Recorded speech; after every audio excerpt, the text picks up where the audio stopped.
મારું વડોદરા બચાવ સમિતિના નેજા હેઠળ નવી લડત શરૂ થવાના એધાણ જોવા મળી રહ્યા છે। વડોદરાના હરણી બોટકાંડ મામલે નવી લડત શરૂ થવાના એધાણ।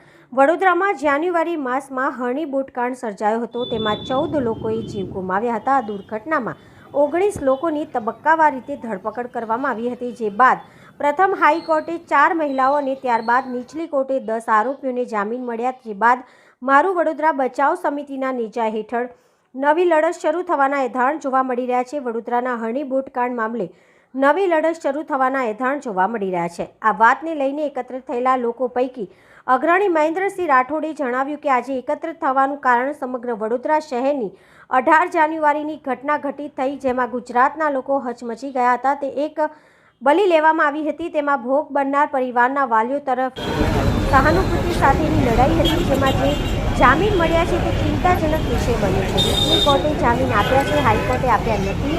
અમને ન્યાયતંત્ર પર પૂરેપૂરો ભરોસો છે। હજી તો ચાર્જશીટ રજૂ થઈ છે, કેસ ચાલ્યો નથી। આવતીકાલ પરમ દિવસે વધુ એક ફરિયાદ દાખલ કરવામાં આવશે, જેમાં સમગ્ર વડોદરા નહીં, ગુજરાત હચમચી જશે। વધુમાં તેઓ જણાવ્યું કે અહીંયા સત્તા પક્ષ અને વિરોધ પક્ષમાં બંને બિલાડીઓએ મલાઈ ખાધી છે, એક દૂધ રહેવા દીધું છે। જામીન ચૂંટણી પછી મંજૂર થયા તો તમારે જ્યારે સુનવણી બાકી હતી તો પહેલાં જામીન કેમ ના આપ્યા? આ પ્રકારની અનેક શંકા લોકોના મનમાં છે, જે દૂર થઈ છે। આ કાકનું બેસવું અને દાળનું પડવું જેવી સ્થિતિ છે। ન્યાયતંત્ર મક્કમ છે, જે અર્બન સમિતિની તપાસ સોંપવામાં આવી છે। આ મામલે જે મુખ્ય મગરો ફરે છે તેને આવરી લેવાનું કામ છે। પોલીસની કામગીરી પ્રશંસનીય છે। વડોદરા શહેર સાથે જે વિશ્વાસઘાત થયો છે, તે છેતરપિંડી થઈ છે, તે મુખ્ય મગર બહાર ફરે છે, તેને અંદર લેવા માટે મારું વડોદરા બચાવ સમિતિએ તખ્તો તૈયાર કર્યો છે।